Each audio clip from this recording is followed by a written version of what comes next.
There are many du'as that the Prophet ﷺ taught us, but there are few that are, number one, comprehensive, but also he told us that they are more rewarding than other things. So there is a du'a. Let me tell you a bit of a backstory of this. Juwayriya bint al-Harith radiallahu anha, one of the mothers of the believers, she was praying the Fajr prayer, and the Prophet ﷺ was leaving. So while she was praying Fajr prayer, the Prophet ﷺ left their apartment, and then after a couple of hours at noontime, he came back and he found her in the same position. So she was still sitting in that prayer position.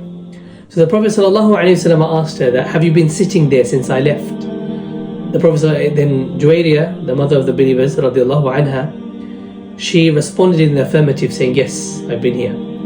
Then the Prophet ﷺ, he said, I recited 4 words 3 times after I had left you. If these words were to be weighted, then it will be more heavy than everything that you recited and read since the morning. So what are these words that the Prophet ﷺ is talking about here?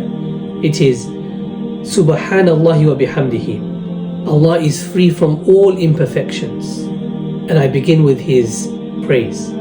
Adada khalqihi, as many times as the number of the creatures. Wa rida nafsihi, in accordance with His good pleasure. Wa zinata arshihi, equal to the weight of His throne. Aw madada kalimatihi, or equal to the ink that may have been used in recording the words.